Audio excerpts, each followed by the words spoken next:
минути после 12 часот го започнуваме третиот час од денешното Плей кафе на Плей радио. Во блокот спорт продолжуваме со представување на екипите учеснички на меѓународниот ракометен турнир Струга 2021. Време е за Вардар.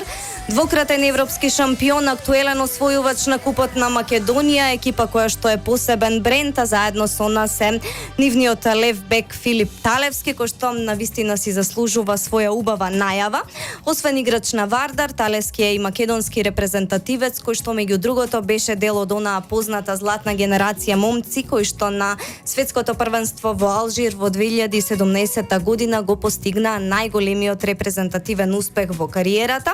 Во категорија до 21 година, кога освоија 6-то место, тој играше и за Рајн Некер Левен, но за сето тоа ќе зборуваме подетално. Филип, јас ви благодарам што одвоивте време со оглед на тоа дека турнирот веќе започна, вие имате време за медиуми, еве можност да ги поздравите најпрво слушателите на Плей радио во Струга. Поздрав до сите слушатели на вашето радио.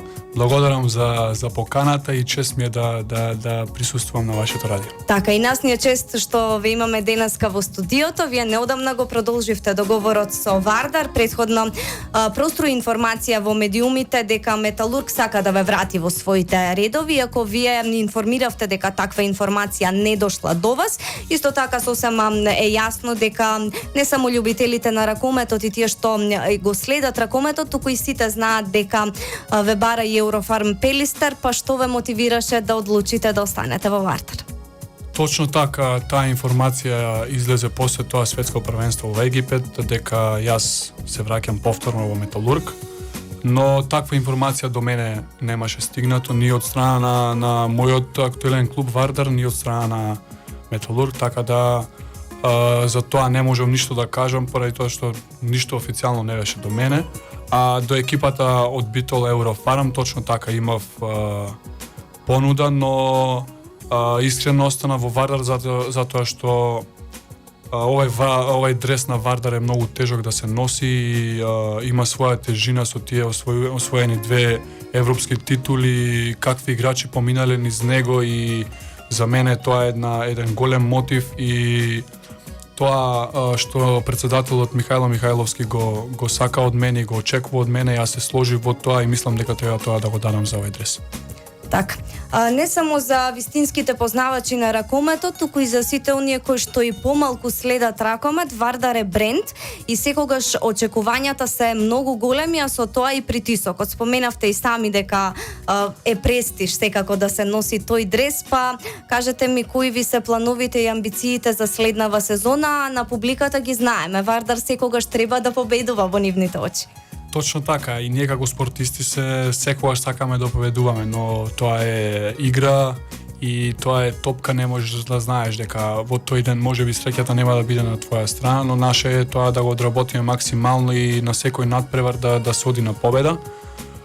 Секако оваа година ни се, можам да кажам, истите цели од прошлата година и се надевам дека тие ќе ги оствариме и ќе бидеме многу подобри од таа година, каде што лани беше една тешка година во пандемија, без публика. Публиката нас многу ни значи, знаете дека Вардар ги има најдобрите навивачи во Европа и за нас мислам дека оваа година се ќе биде како што треба, ќе имаме публика на трибините, ќе го имаме тој ветер во грбот нашиот 8 играч и Вардар ќе се врати на тоа место каде што припаѓа.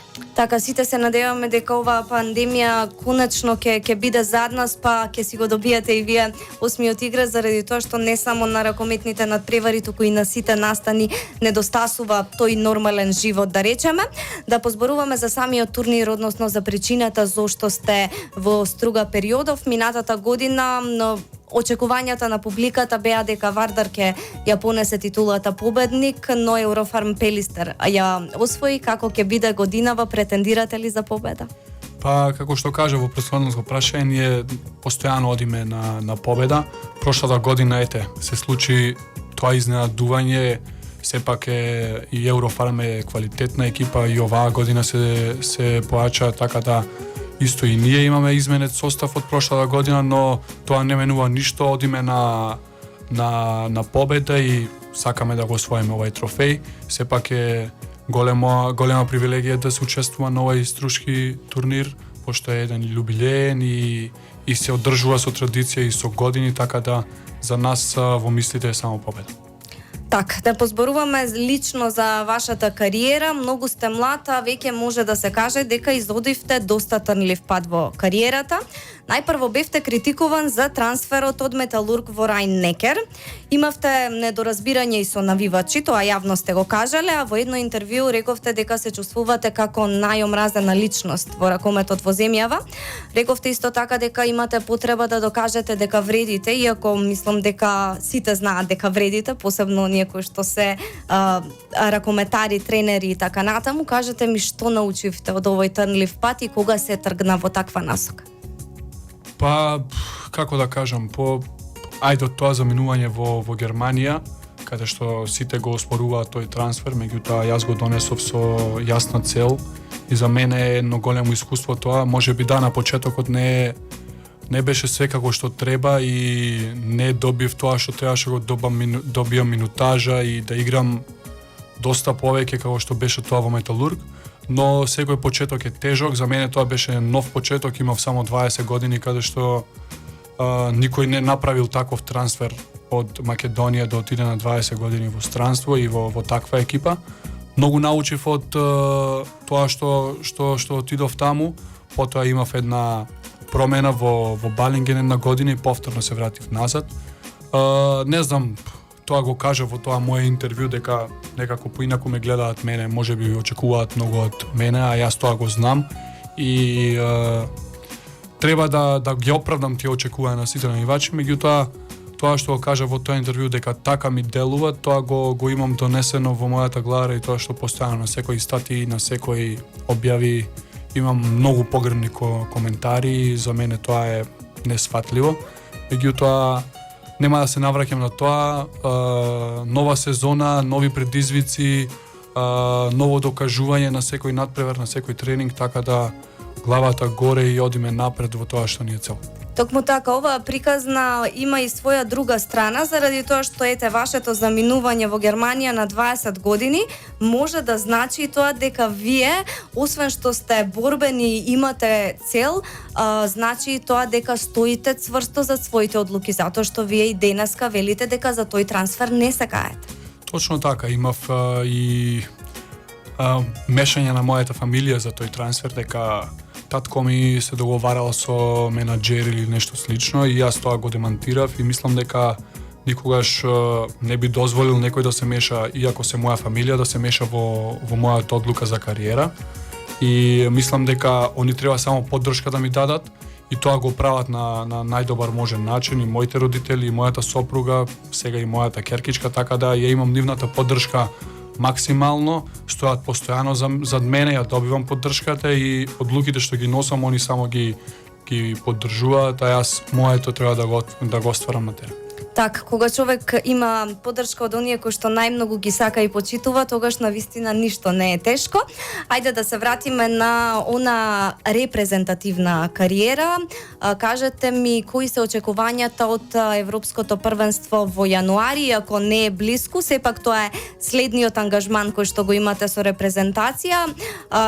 Го имате Вардар, ја имате македонската репрезентација, се гледа дека одите на големо заради тоа што притисокот е и во Вардар, притисокот е и во македонската репрезентација. Точно така, ние сега како да кажам добивме можем да кажем еден поголем притисок поради тоа што репрезентацијата и селекцијата на Данска ја победивме во тие квалификации, то не било како, него покажавме дека можеме да играме со секого. Они до тогаш нема, мислам дека 3 години пораз. Така. И ние му го нанесивме првиот пораз, а беа двократен светски шампион, олимписки шампион, актуелен уште беа, сега загубија во финалето, така да и повторно се наоѓаме во таа група на тоа европско првенство заедно, така да малце е голем притисок, но тоа нема да ни смета на нас, тоа ќе ни биде позитивно, дека сите очекуваат од нас максимално ќе се подготвиме, имаме со новиот селектор и капитен на репрезентација Кирил Лазаров, со нивниот стручен штаб, ја знаат, ја работат максимално работата, наше е само да слушаме и да ги спроведиме тие задачи што ќе ни дадат на терена, а тоа што го направивме со Данска, тоа беше точно така, ги спроведивме сите задачи што ни беа добијани и излезе на позитивно и да го победиме актуелниот светски шампион, така да одиме напред, се спремаме за тоа првенство, точно така далеко, имаме 6 месеци, прилика 5-6 како и да е, така да главата горе, мисли чисти и одиме на најдобро. Так, да се вратиме на она што е твоја индивидуална и лична кариера, сосема за крај, имате ли неостварен сон да играте за некој клуб, кој е тој конкретно и зошто? Јас од самиот почеток на мојот ајде да кажам, мојата кариера.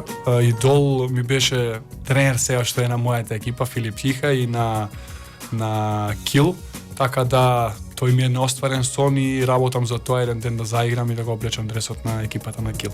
Така, тоа дефинитивно не е недостижно. Од почетокот на вашата кариера, ако проследи човек се, може да види дека вие можете да постигнете се што сакате.